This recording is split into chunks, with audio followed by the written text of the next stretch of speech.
Welcome, everybody, to the International Fuel Ethanol Workshop and Expo podcast series. My name is Tim Ports.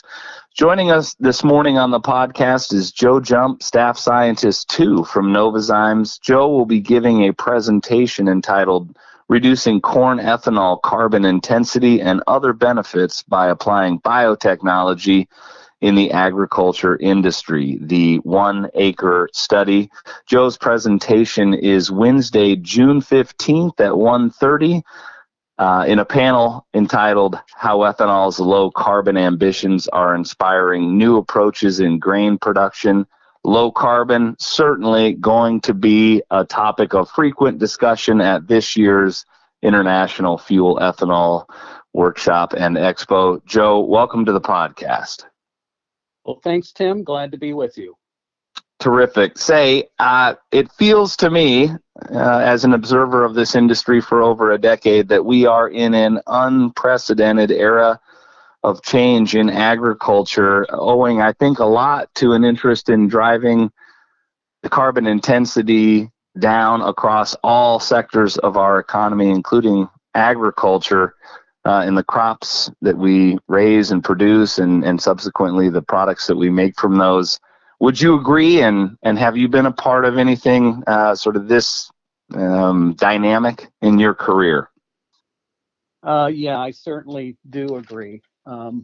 Mainly from my perspective as a scientist at Novozymes, and we supply the big majors and small producers as well with enzymes and yeast. And so we interact quite extensively with the folks producing the ethanol, and they're telling us that they are in need of driving down the CI score for corn ethanol. And one way to do that is through attempting to do it in the ag space, the suppliers that do supply their production. So I think inside the walls of individual factories, the ethanol producers, I think they've been doing a very, very good job driving down CI score of something they're really in control of, and that's their process.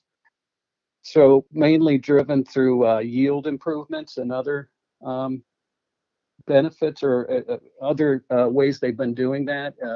They have driven down the CI score over time. I think that one of the big opportunities is in that ag space. And so I think over the limited time I've been involved with the direct topic of CI score reduction, basically only about a year.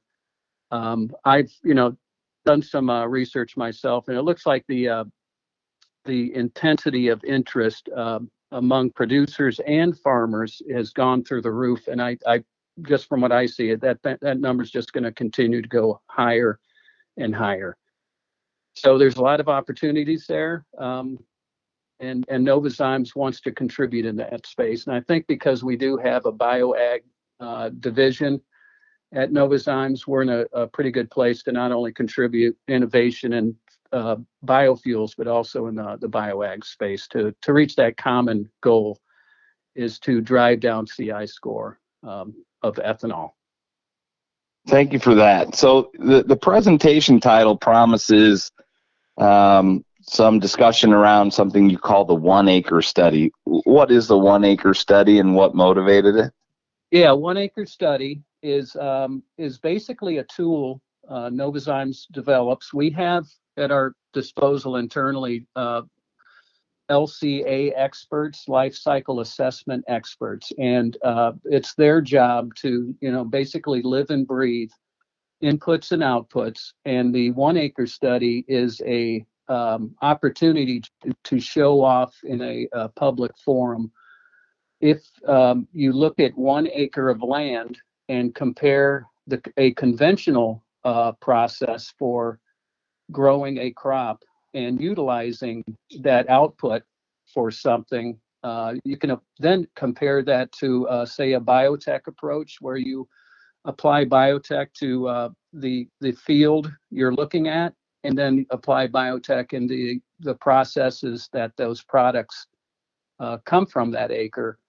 The Acre study is basically that. It's a comparison of conventional versus biotechnologies, and you get LCA experts to tell you how good a biotech application or applications are in reducing, GHG emissions or CI scores, whatever you want to look at. So the 1 acre study, I will be looking to deliver a presentation that looks at 1 acre of corn produced conventionally, and then 1 acre of corn using one of our bioag products, which we have a whole lot of data around.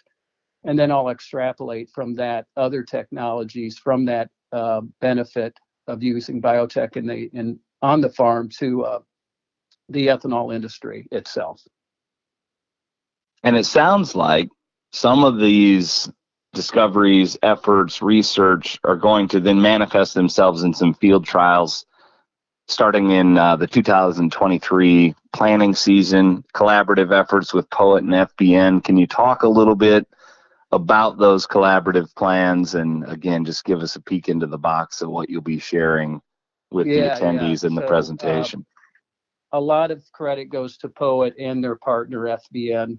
They've been in the press recently about their successful partnership in trying to get farmers to that in particular supply POET plants to be incentivized to actually do new practices to continually drive down that CI score. So POET has realized CI score reduction in their plants, their producing plants, and now they want to extrapolate that outside to their producers. So with FBN, they've managed to try to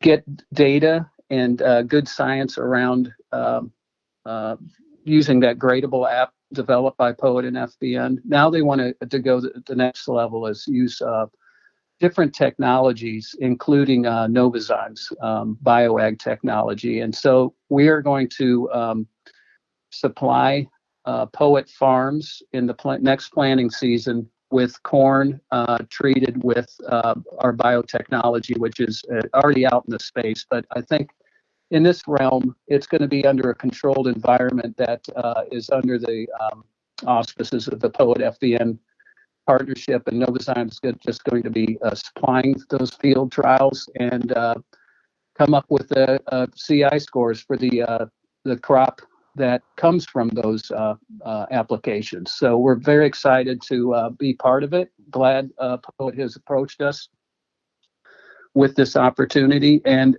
I just wanted to reinforce, we're just one piece of this whole puzzle that we all have to work out. And there are other technologies that I could see coming to bear, but we're happy to be partaking in this next round. And we're happy to have you. It sounds like a fascinating presentation. I hope people will mark it on their calendars. Joe will be presenting again Wednesday, June 15th at 1:30 in the afternoon on a panel that we're calling How Ethanol's Low Carbon Ambitions Are Inspiring New Approaches in Grain Production. Joe, thanks for your commentary on what is an exciting and dynamic time in crop production in the upper Midwest. We look forward to seeing you in Minneapolis this June, and I hope everyone listening will join us as well. Thanks again for joining the International Fuel Ethanol Workshop and Expo podcast series.